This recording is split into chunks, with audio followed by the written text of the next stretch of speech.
हाँ चलो, कल के क्लास से थोड़ा सा हम लोग क्या करते हैं, कंटिन्यू करना स्टार्ट करते हैं। जो हम लोगों ने कल पढ़ा था उससे थोड़ा सा आगे स्टार्ट करते हैं। हाँ एक मिनट यार आपका, हाँ चलो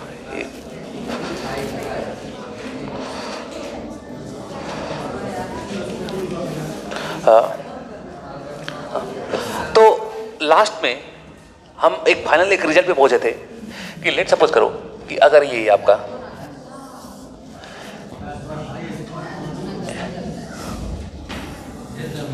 मास m1, मास m2, मास मेरा m3, ठीक है ना, और आपका मास यहाँ पे mn, इस तरीके के मास है, ठीक है ना। और इनकी एक जो मेरा फ्रेम ऑफ रेफरेंस है, इससे इनकी जो पोजीशन है, इसकी ओरिजिन से जो मेरी पोजीशन है, इसकी है r1, इसकी है कितनी r2, r3 और rn, ठीक है, rn। तो अगर मैं सबका, ठीक है, ये इनकी क्या है, पोजीशन है। अब सिंपल सी बात है कि इनका एक सेंटर मास होगा, सेंटर ऑफ मास होगा। तो लेट सपोज करो कि ये सारे मासों का हम लोग एक जगह मान सकते हैं, यहाँ पे हम लोग मान सकते हैं क्या इनका सेंटर ऑफ मास है, यानी इस पॉइंट पे ये सारे के सारे मास को मैं क्या मान सकता हूँ, कॉन्सनट्रेटेड है। Total mass of the system of the rigid body इस पॉइंट पे आपका क्या है, लोकेट है। और ये पॉइंट जो मेरा हो गया RCM हो गया, ठीक है, position of the centre of मास। तो हमने ये देखा था कि जो मास मोमेंट है, मोमेंट ऑफ मास, समझ गए ना। मोमेंट ऑफ मास एक क्या होती है, एक नई क्वांटिटी होती है, जिससे मोमेंट ऑफ मास आप हम लोग बोलेंगे मोमेंट ऑफ मास, या इसी को आप बोल सकते हो मास मोमेंट, ठीक है ना, मास मोमेंट। तो ये मास मोमेंट क्या होगा, इसको जनरली हम लोग डिनोट करते हैं किससे, एक जेट से, ठीक है ना, जेट से डिनोट करते हैं। और हर एक जो मास है, ये इसका मास और इसका पोजीशन वेक्टर जो है, इन दोनों का क्या होगा, मल्टीप्लिकेशन होगा, उसको हम लोग क्या बोलेंगे, मास मोमेंट बोलेंगे। तो इसे मान लो अगर मास m1 का अगर मास मोमेंट जेट है, तो ये क्या होगा आपका m1 r1, ठीक है। हाँ, एक वेक्टर क्वांटिटी होती है, मास मोमेंट क्या होती है, एक आपकी वेक्टर क्वांटिटी होती है, ठीक है। इसी तरह अगर सेकेंड का मुझे मास मोमेंट लेना है, मास m2 का, तो उसको z2 और उसको मैं लिख सकता हूँ m2 r2, ऐसे सो ऑन, Zn का Mn और Rn, ये मेरा हो जाएगा। बस में ये मेरे क्या हो गए, इनके सारे के सारे क्या हो गए, मास मोमेंट हो गए। मतलब उस पार्टिकुलर मास को और उसके पोजीशन वेक्टर से क्या कर दो, मल्टीप्लाई कर दो। और पोजीशन वेक्टर हम लोग कहाँ से लेंगे, पोजीशन वेक्टर मतलब पता है ना, किसी भी ओरिजिन से उसकी, हाँ, उसका डिस्प्लेसमेंट कितना है, ये मुझे क्या बताएगा, पोजीशन वेक्टर बताएगा। ओरिजिन के रिस्पेक्ट में उसका डिस्प्लेसमेंट कितना है, ये मुझे क्या बताएगा, उसका पोजीशन वेक्टर ये मुझे बताता है। ऐसे यहाँ पे r1 है इसका, यानी ओरिजिन के रिस्पेक्ट में इसका डिस्प्लेसमेंट कितना है, r1, ये मेरा क्या हो गया, पोजीशन वेक्टर हो गया। चलो, तो ये जो इनफाइनाइट मास है, तो अगर मास को मैं ले लूँ तो फर्स्ट मास का मास मोमेंट ये होगा, सेकेंड मास का मास मोमेंट ये होगा, और ऐसे जो लास्ट वाला होगा उसका मास मोमेंट ये होगा।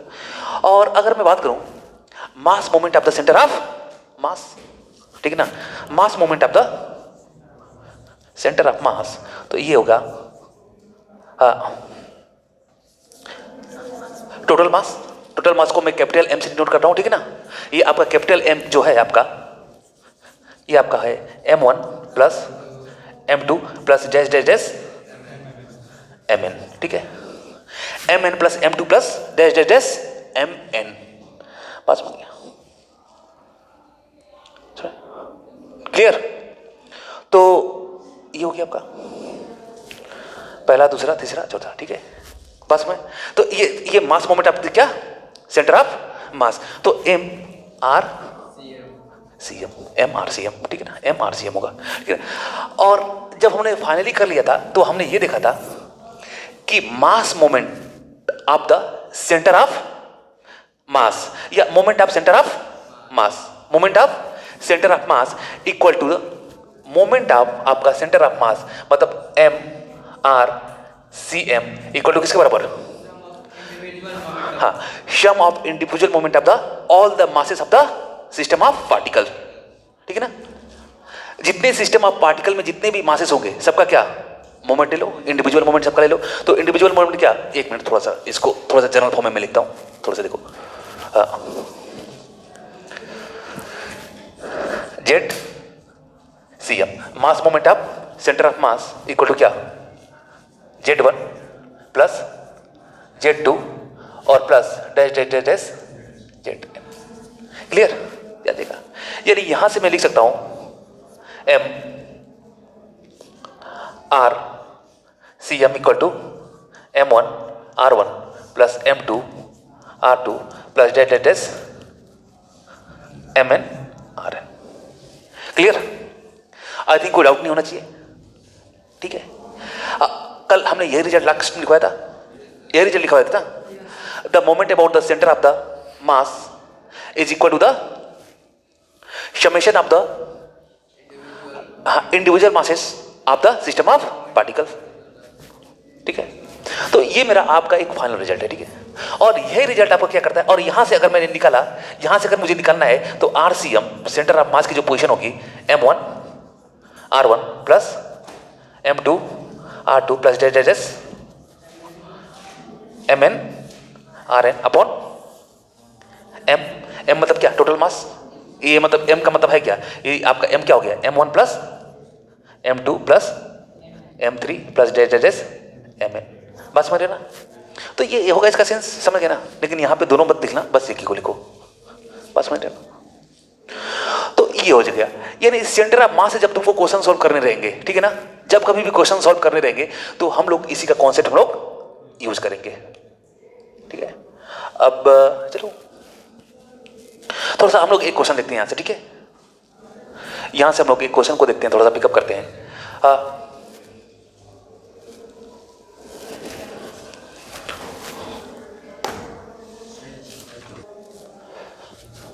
चलो थोड़ा सा एक और भी चीज देख लो इसमें, जैसे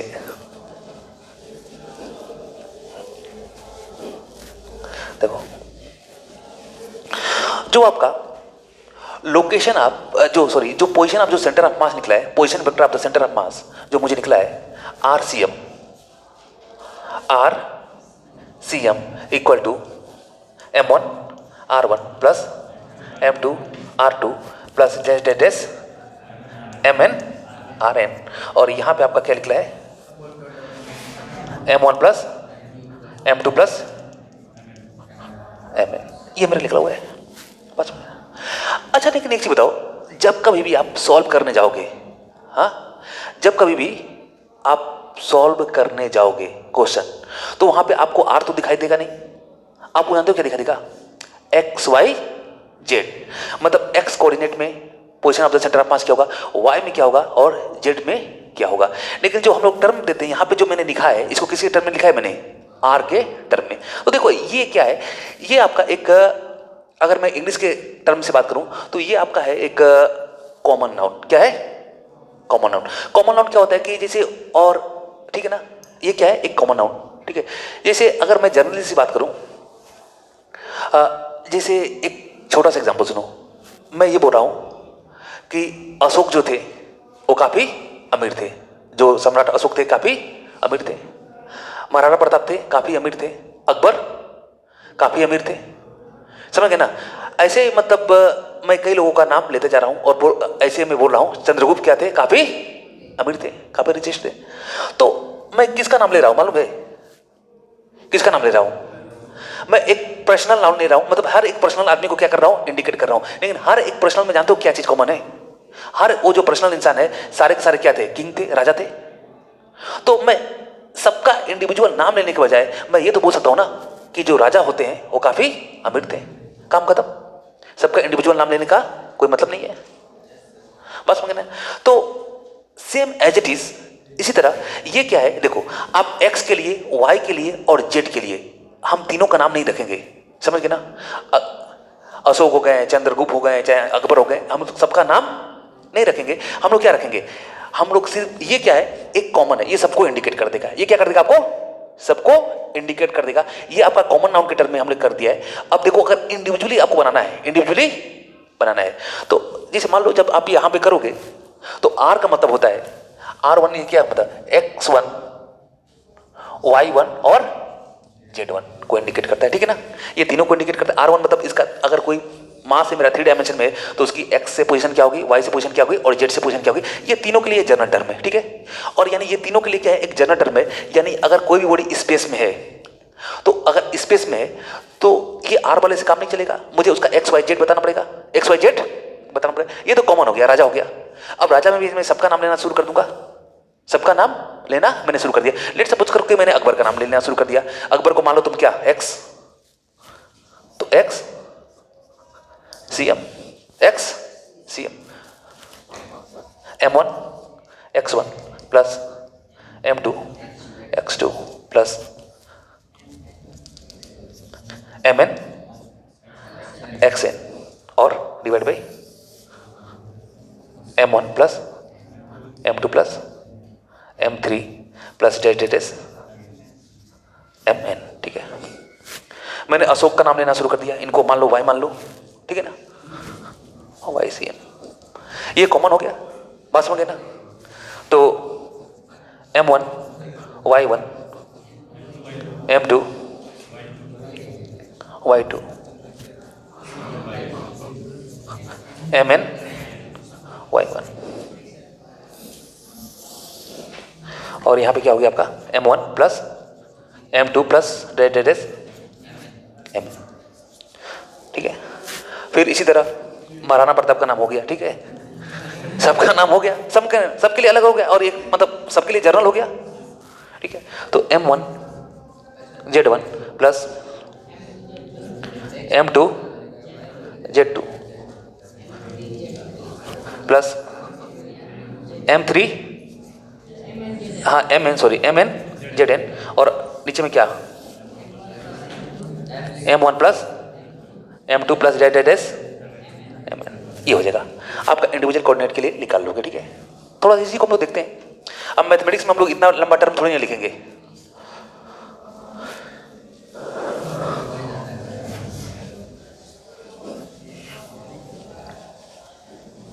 अब इसी को हम लोग लिख सकते हैं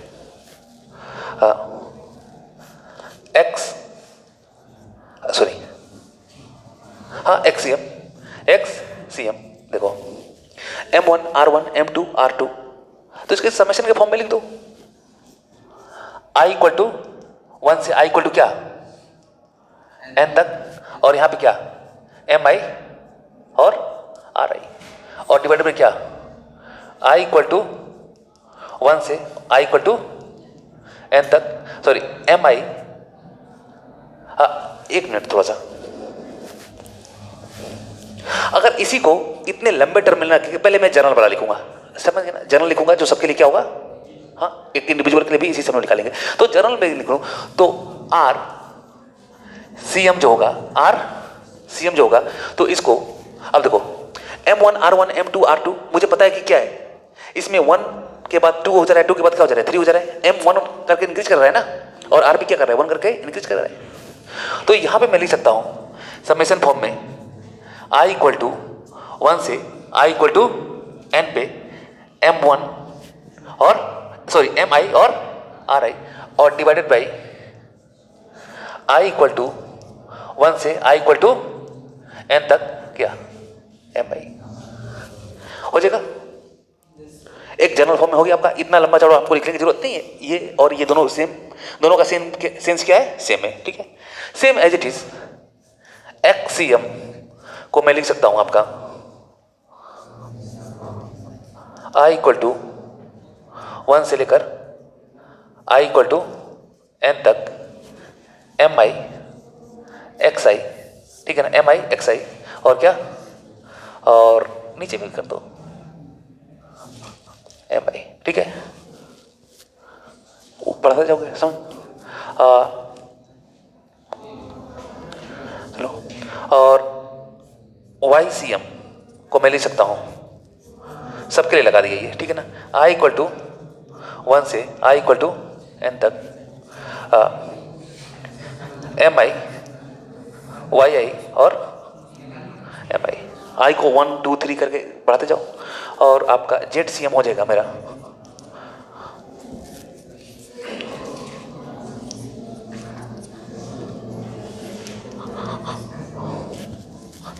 एम आई जेड आई और एम आई जेड आई और क्या एम आई।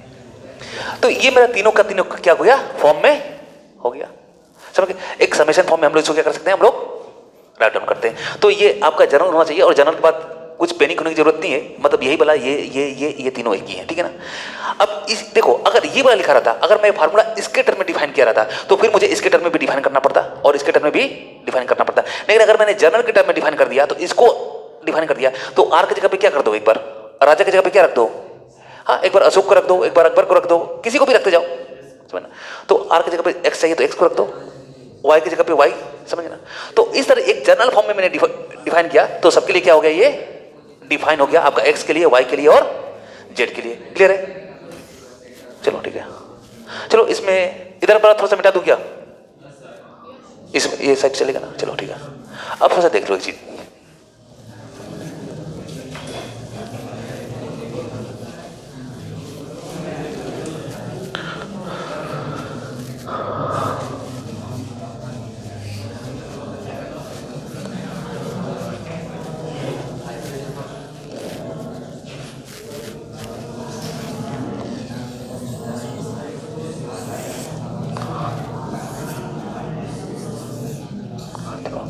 एक आपका एक रिजिड बॉडी हो गया, ठीक है ना। ये आपका क्या है, एक रिजिड बॉडी है, ठीक है। ये आपकी एक रिजिड बॉडी हो गई, ठीक है। अब इस रिजिड बॉडी के ये किससे मिलकर बना होगा, एक इन्फिनाइट मास से, इन्फिनाइट मास से। तो ये आपका इन्फिनाइट मास से बन के बना होगा m1, और इसमें इन्फिनाइट पॉइंट ऑफ मास होंगे। तो यानी अगर मैं बात करूं तो हाँ M1 M2 हाँ, और जो भी मास होंगे ना, ये सारे मास को आप इक्वली मान सकते हो। सबको क्या मान सकते हो आप, डीएम डीएम, एक छोटा सा मास, हर एक पॉइंट को आप क्या मान सकते हो, डी, एक जनरल फॉर्म में। और ऐसे चलो, यहां पे भी एक छोटा सा मास होगा, इनफाइनाइट लोकेशन पे डीएम डीएम करके मास होंगे छोटे से, और इनकी पोजीशन क्या होगी, पहले की क्या होगी R1, दूसरे क्या होगी R2, तीसरे क्या होगी R3। और लेट सपोज करो कि इनका कहीं सेंटर ऑफ मास आ गया, सेंटर ऑफ मास आ गया, यहां पे ही मैंने मान लिया इसका क्या आ गया, सेंटर ऑफ मास आ गया, ठीक है ना। ये आपका ऐसा क्या है, टोटल मास हमने यहीं पे कॉन्सेंट्रेट मान लिया। जरूरी नहीं है कि सेंटर ऑफ मास क्या हो, बॉडी में ही लाई करे, बॉडी के बाहर भी लाई कर सकता है। तो यहां पे मैंने सेंटर ऑफ मास मान लिया RCM। देखो, तो अब इस वाले में जो ये फार्मूला होगा, ठीक है ना, जब मैं डीएम डीएम छोटे छोटे मास लिया हूं तो इसको हम लोग, इसको अगर सॉल्व करना होगा तो हम लोग इंटीग्रल फॉर्म यूज करेंगे। समेशन के लिए कौन सा यूज करेंगे हम लोग, एक इंटीग्रल फॉर्म यूज करेंगे, और उस पर हम लोग क्वेश्चन करके देखेंगे तब ज्यादा क्लियर हो जाएगा। अभी बस उसको थोड़ा सा समझ लो। तो यहां पे हम लोग करेंगे ऐसे RCM, RCM, देखो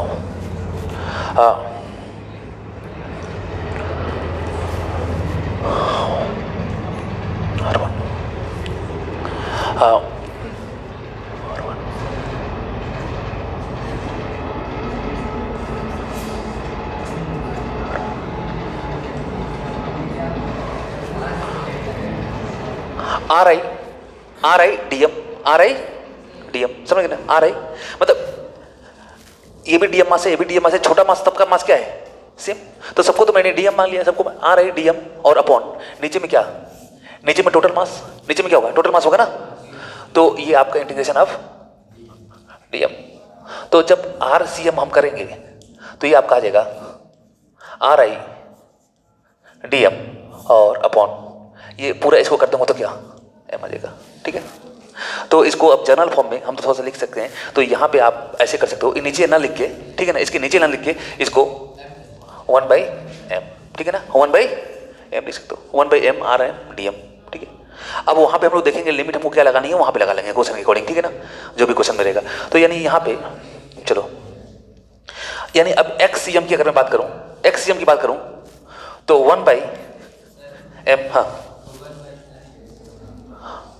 1/m कैसे आ गया, देखो एक, इसमें तो देखो नीचे में पूरे मास का समेशन था, पूरे मास का समेशन था, तो यहाँ पे इंटीग्रल कर दिया डीएम, ठीक है ना। और ऊपर में मोमेंट का समेशन था, तो integration of the moment, moment of mass कर दिया। तो अगर पूरे मास को छोटे छोटे इनफाइनाइट सारे मास को जोड़ दोगे तो क्या मिल जाएगा? टोटल मास मिल जाएगा। और टोटल मास इसका है क्या? टोटल मास इसका कितना है? m है, ठीक है ना। टोटल मास कितना है इसका? m है। तो यहां पे मैं RCM, तो ये हो गया देखो, यानी ये RI DM equal two upon m upon हो जाएगा ना, अपॉन m हो जाएगा। आई थिंक आपको डाउट नहीं होना चाहिए। तो अब इसी को थोड़ा सा मैं यहां से ना लिख के, थोड़ा सा सही नहीं लगता है, इसको मैंने ऐसे कर दिया, ये कांस्टेंट है तो इंटीग्रेशन ये कर दिया, ठीक है, क्लियर है ना। अब इसी को आप अब जर्नल में आ जाओ, XCM में 1/m और यहां पे r की जगह पे क्या हो जाएगा? XI DM। YCM में आ जाओ तो 1/m और YI DM, और आपका ZCM में आ जाओ तो 1/m